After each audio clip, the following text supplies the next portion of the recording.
Today I've got Tom Abrahams of Abraham Sweeney Law Firm to help us navigate the Hurricane Helene after effects. We've got about 5 or 6 questions. We'll do a few videos here to make sure we answer all the questions for everybody. First question, Tom, what are the first legal steps homeowners should take after hurricane damages their property? Great question, because the first steps are very important. Of course, the first thing that you should be thinking about is safety for you and your family. So always get to safety as your first step. After that, what we're looking at is preparing. You have to go and take pictures. What are you facing? The damages to your property, the damages exterior, interior, but always remember safety. Don't put yourself in harm's way.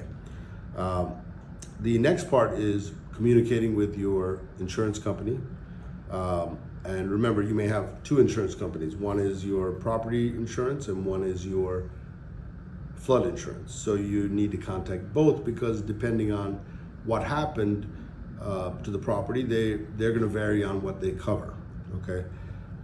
Next part is contacting your lender if you have a lender or a mortgage on the property. You've got to let them know what's happening. You've got to let them know what happened. They will also be aware of it, because remember, they're also an insured under your insurance policy. So the steps, if you want to kind of simplify, are, be safe, take your pictures, and then contact your lender and your insurance companies. Great, thank you so much for that, Tom. Follow-up question, when you're talking about pictures, what pictures should people focus on? Mainly what you're looking at is to establish where the damage came from, whether it's wind related, so roof damage, roof pulling up, windows broken, any of those kind of things. The other part is, for example, if you've had flooding coming in, did the flooding come in from the storm itself, or did the flooding come in through rain, through broken glass or broken roof? So you're trying to establish those things up front, so there's no confusion later on. Where was the source of the problem? Great, thank you so much, Tom. How can homeowners navigate disputes with insurance companies over claims or their coverage? All right, thank you again for having me. The disputes will almost always arise, and the disputes will be based on, what was the source of the problem? What type of coverage do you have? The dispute may be between the valuations, between what your contractor will need to rebuild versus what the insurance company will agree to. So what do you do when that dispute happens? Well, one is you can kind of hang in there and see how it goes, but sometimes it's not a very fast process, so you need to employ help, okay? Some of the resources there's public adjusters that come in. They take a percentage of the claim, but they will handle the work and the necessary negotiations and production of evidence and production of accounting, of valuations of all these issues that can be presented with the insurance companies. Secondly, there's law firms that specialize in this type of work. There's some law firms that will function like a public adjuster. You can start with from the beginning, and they'll start negotiating with the insurance company. There are also law firms that come in at the end if you just are getting nowhere with your insurance company. And we call that bad faith, where that they're denying your claim or lowballing your claim unnecessarily. So at that point, the law allows you to hire a lawyer to go ahead and file a lawsuit against the insurance company to pay what they're supposed to pay. Now, there are some changes in the law. There used to be provisions that allowed attorneys to automatically get their attorney's fees from any of these cases. However, that's kind of shifted, but generally speaking, if you're at a point where you have a legitimate claim and you're not getting paid by the insurance, or your insurance, then there are lawyers that can take your case for you. Thank you for that. Thank you. I appreciate it. Follow-up question too. You mentioned that it has to go through a process. Is there a specific time frame after contacting insurance and hearing back from them before people are allowed to contact the lawyer? No, there's no restriction, except that the lawyer won't have much of a claim unless they can prove that there was bad faith on the part of the insurance. So you need the insurance to be able to say, we're rejecting or we're denying your claim based on something that you can prove that is not a valid reason for rejecting or denying the claim. Fantastic. Thanks, Tom. Tom, what legal options do homeowners have if they can't afford to rebuild? That's a good question because it's not complicated, but it can be answered because there's several situations where you can't afford. And it may not just be an issue of just money. It may be an issue of insufficient insurance. So there would be, let's say scenario one, there's no insurance on a property, but the homeowner doesn't have the cash to rebuild the house. So now we're looking at maybe unorthodox ways of financing, but traditional loans are going to be hard to get.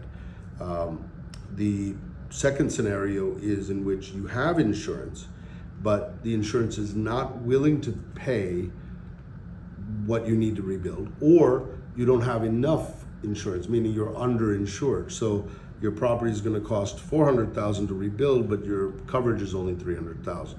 So again, you have this delta that again becomes unaffordable, right? So what are your choices in these scenarios? Well, you've got one, which is, I can't afford it, so I'm going to leave it there, clear the land, it becomes vacant land. It's not much of a benefit to homeowners unless they're maybe looking from a long-term standpoint and something in the future. The second scenario is leave it as is. Don't spend them because it'll cost I don't know how many tens of thousands to remove all the debris. So get the property on the market, sell it as is, and get what you can out of it before it turns into a liability that you're just paying taxes on every year. Not to mention that there is an obligation to clean up the debris just based on code violation or code ordinances. So you do want to make sure that you're either taking care of it, maybe not initially, but at some point it needs to be taken care of, it needs to be cleared, and it has to be secured. So liability again. So one is clean it up, keep it as vacant land. Two is list it, sell it as is, don't touch it.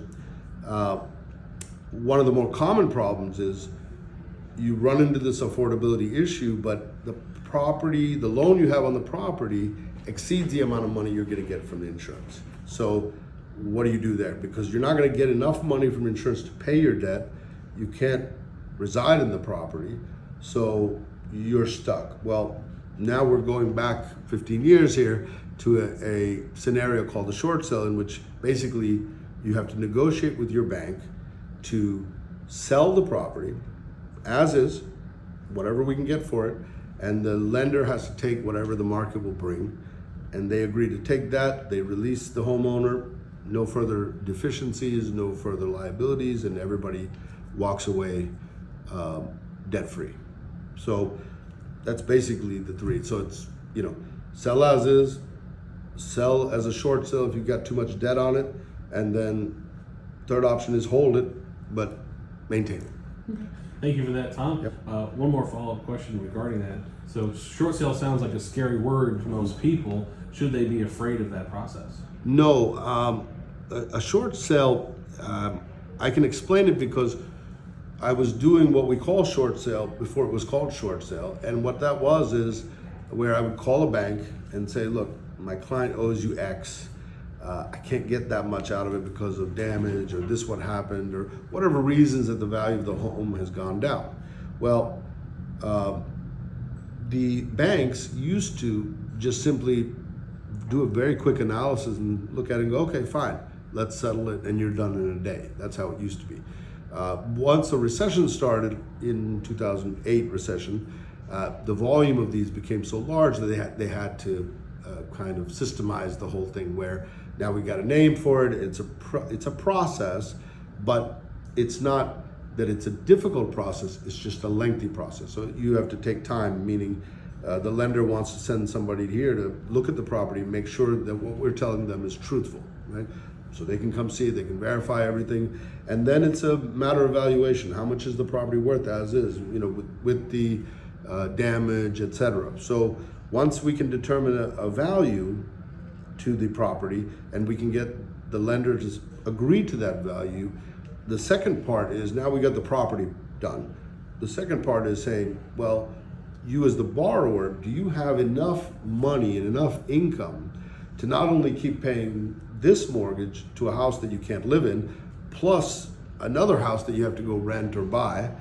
And if you can, it'll be difficult to qualify, but I don't think most people can afford to keep on maintaining 2 different houses or more with expenses based on income. So as long as we're able to show them that the home expense exceeds 35% of the revenue, then usually they consider that to qualify as short sale. So depending on the lender, but it's usually right around that percentage. Great. Thank you so much, Tom. Appreciate it. Can mortgage payments be paused or adjusted in the aftermath of a natural disaster? It's a good question because it's not just hurricanes that cause difficulties and cause distress to homeowners and families. And the lenders are used to it. They understand that people go through different things, such as hurricanes, and it could be death in the family, medical, divorce. I mean, everybody has their individual issues. But because of that, there are certain provisions that have already been in place prior that most lenders will adhere to as far as working with homeowners. So if you go back to the previous recession, there was government involvement. So the government came in and said the lenders, anybody that was nationally chartered or supported by the federal government, had to do certain things to modify or abate certain payments and maybe put some of the payments on the back end. So there was a lot of adjustments going on. Lately, it's been more voluntary by the lenders to work with people because as you can imagine, this storm went from Florida to North Carolina. So if everybody stopped paying their payments, we would have a big crisis on our hands. So the lenders don't want that type of default going on, and so they will cooperate with borrowers. Then we get into other forms of help as far as payments. FEMA's there, they have disaster relief for primary residences, and that kind of varies, depending on funding and their programs. The other parts is in Florida, for example, we have the Hardest Hit Fund, which is available more like a loan to people if they need it temporarily to adjust for things or repair things. And there's other programs in Florida as well, which are kind of what they call self-amortized loans, where they give you the loan for your primary home. As long as you don't sell it for a period of time, that debt is actually waived and you're no longer responsible for it. So a lot of different programs out there to help you when it comes to the finance and the loan. Great. Thanks so much, Tom. Is there anything that you can think of that people may need to know about that process? The idea is that you try to get, today's finance and accounting, our bank accounts are all online. So you try to keep your financial records available to you, because a lot of these things, whether it's a loan modification that you're looking for from your private mortgage, or you're looking for FEMA, or you're looking for any of the hardest hit funds, the first thing they ask is, well, give us your finances. You have to prove that you actually need this help, right? So which means bank statements, tax returns.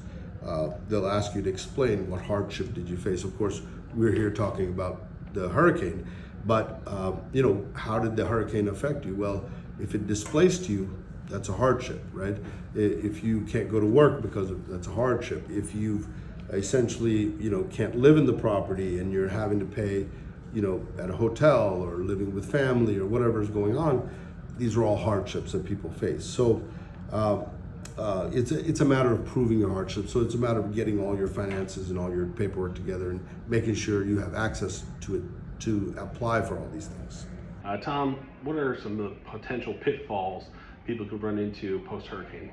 Very good question, because now my experience, I have been involved with Hurricane Harvey in Houston. I was very heavily involved with Hurricane Michael in Panama City, and I got to see a lot of of course, the great things that go on, but also you get to see what can go wrong. Okay, so a couple of the issues that we've seen is there's post-hurricane, there will be three main groups that will be reaching out to you as a homeowner if your property was damaged, etc. Number one would be your insurance company. Now, the question is, why would that be a pitfall? It's not a pitfall because you need to make the insurance claims and you need to do all that. But one thing that happens is insurance companies will come in and try to negotiate you down compared to what coverage you had. So they will offer you settlements at a severe discount, and you may not understand that it's a settlement when they're first reaching out. So it may look like they're just advancing you funds, but it's usually not an advance. Usually what it is it's a settlement where you're signing saying, I'm taking this lower amount of money because I'm getting it now, but I'm making no longer further claims against the policy.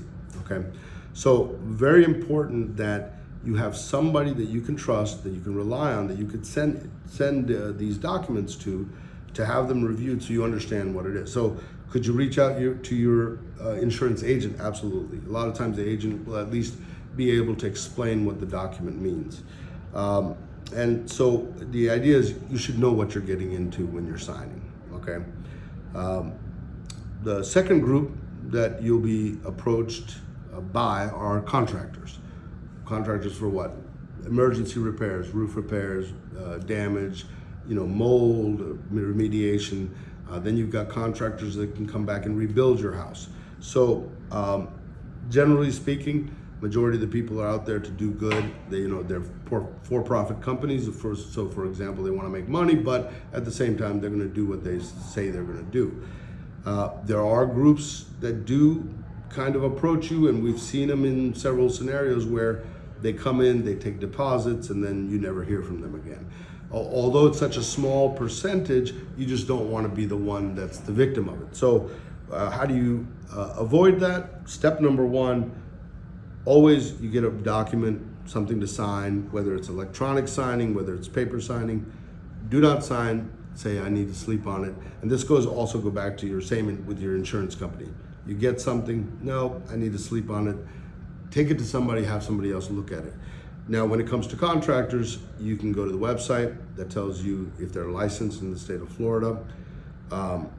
The other part is you don't need to do a deposit because at this point, somebody signing a contract with you to rebuild can't do anything until the insurance company approves it, right? So there's no reason for you to deposit any money with them. You can, if they're a legitimate company, you can sign a contract. They'll do the work to try to get it done and get it negotiated and complete the work. But like we had said before, which is the process of getting your insurance claim done is not an easy process, nor is it quick. Okay.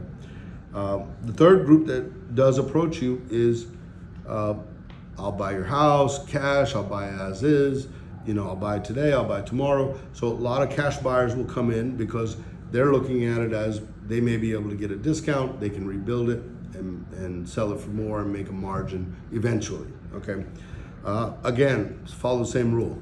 Don't sign, sleep on it, take it to somebody an expert that can take a look at it and see, is this legitimate? What are the terms? Make sure you understand what you're signing and have an expert explain it to you rather than having the salesman from the insurance or the contractor or the investor sell it to you, right? Or explain it to you. So again, it goes back to find your expert, have them review it, have somebody you can trust to look at it. And the pitfall really comes from what I've seen is from either misunderstanding. I thought this meant this, whereas it really meant that, or lack of understanding. So you can avoid both of those by don't sign until you've had it explained to you or you're dealing with someone you can trust. Great.